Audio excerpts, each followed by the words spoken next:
Hi, welcome to the Keola Buzz Teacher Overview. My name is Keisha Capobianco, and my title is an Online Learning Support Specialist for the team, so I handle the professional development side of things.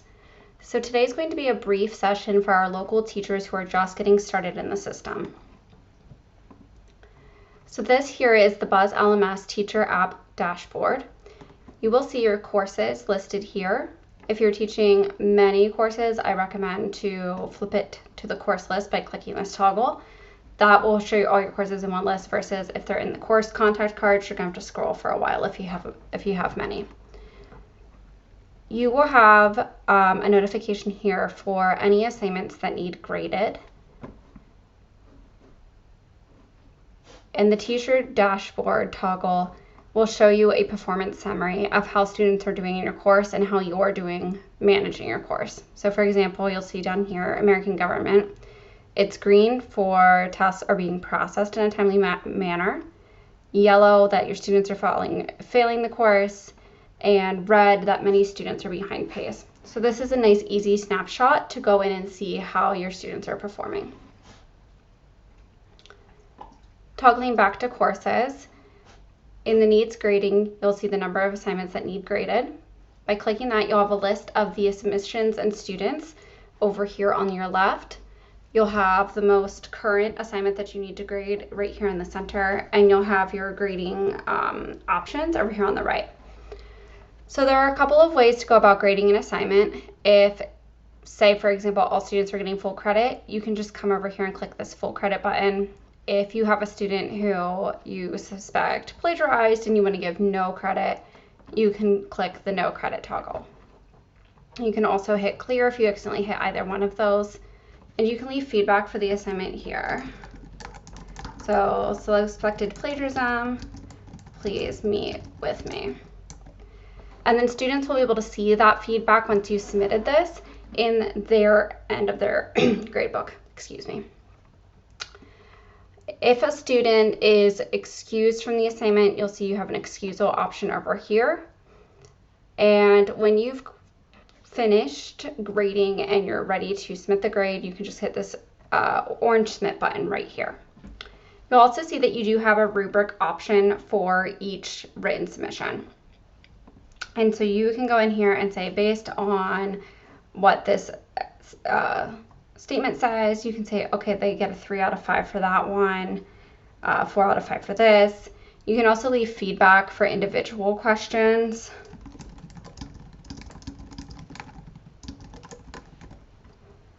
So on and so forth. You'll also see your options down here at the very bottom to do full credit, no credit, or clear.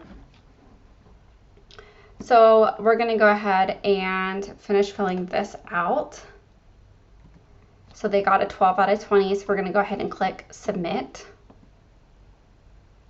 And then we've successfully graded that student's assignment. If you need to go back to that assignment, you can click here and say, okay, I need to adjust the scores I gave. And you'll go through the list. It'll just keep popping up as you're going through. Going back to the teacher app. So I'm going to take you through each of these icons. The first one is the activities icon. This is going to show the full list of assignments and lessons within the course. All students must start in the resources folder and work their way down through to participation should be the last thing they're submitting. I always advise students do not submit that participation assignment until they are 100% complete with the course. If that assignment gets submitted prior to being complete with the course, say they need to go back and edit something, they realize they forgot to submit an attachment to something, this is automatically triggering the course to close out in the system. So once they submit this, they'll stop having access. I also recommend to new teachers to add landing page content to your course. So this is generally where you would insert an image, maybe your office hours, and how best to contact you. You would type that up here.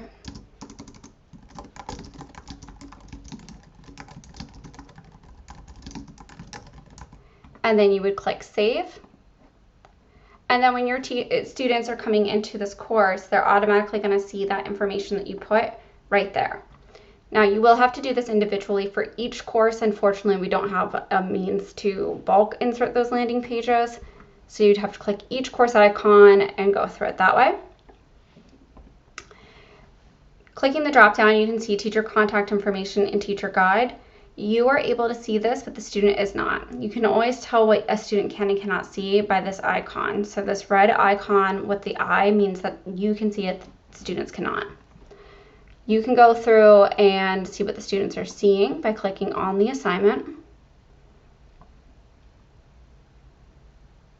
So if you need to help a student, you need to review the lesson. This is how you would go in to access that course content.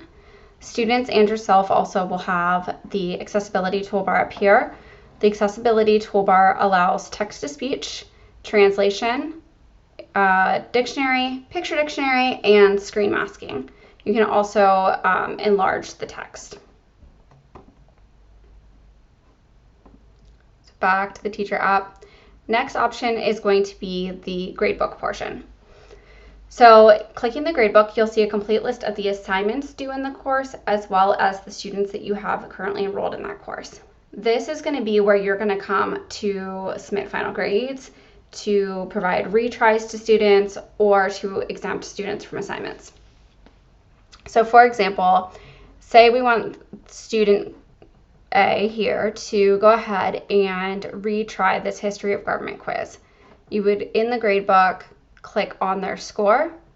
That's going to open that grading portal for you again.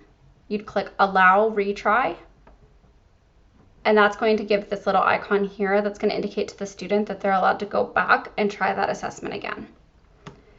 For assignments that you need to excuse, you would go over to the assignment that you want to eliminate for that student. You'd click that and you would click excuse. From there, that's going to put this X in the grade book. It's going to remove that from the total calculation for the grade, and students will not be expected to submit that assignment.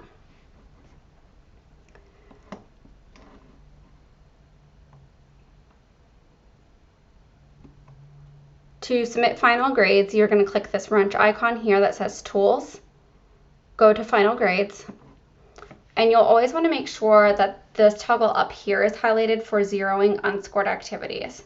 That means that all assignments that the student did not submit will have a 0 put in for them. If you choose to ignore those, the student will take the grade that they currently have in the course. So for most situations, you're going to want to 0 those out. Then you'll select off the students that you want to submit the final grades for. And then over here, you'd click Submit Selected.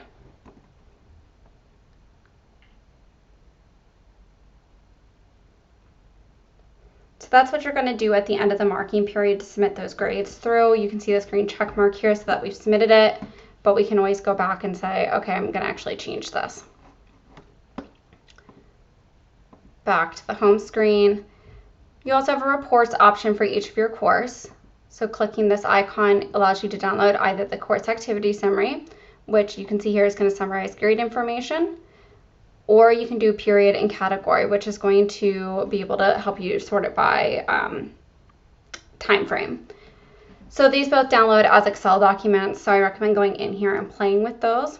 You can also go by student and pull student performance in the current course, all your courses, across the courses, etc. So this will be helpful for you to track progress for your students within that course. People is going to show you the list of students that you have enrolled and a quick snapshot of their progress, pace, and performance. You can also quickly send mail to a student from here by clicking the send mail icon. So say I want to email all students for American government.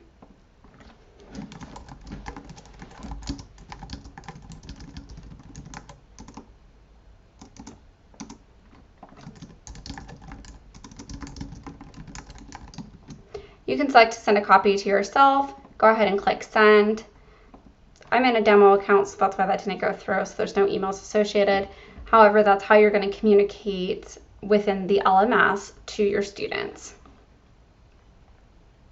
You can also, if you have a student that you need to give a little bit of remediation to, they need some supplemental assignments, you can check off that student and click Add Select Students to the Clipboard, and then you can go to the clipboard, and this allows you to add a new activity for that student. So you can select off a couple of students to make a group, or you can just click one student who needs that remediation.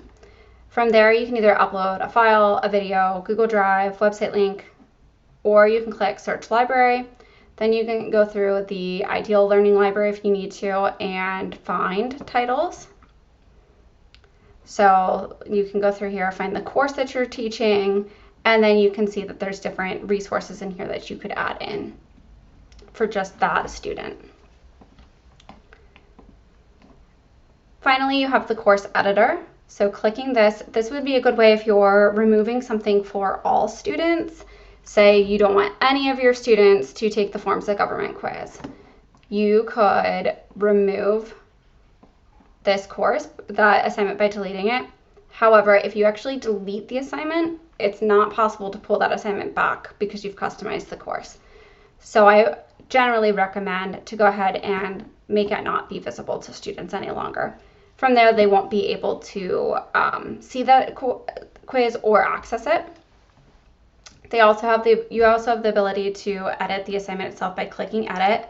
You can go through and edit the content. You could add additional resources. You can select to have a calculator available, a ruler available. You can go through different course settings. So the required answers, or can they skip a question? What's the weight that you want to add in? And then finally, you can go through and you can edit the actual questions. Now, for the most part, it's not necessary to get super customized with a course, but you are able to go in and make those adjustments.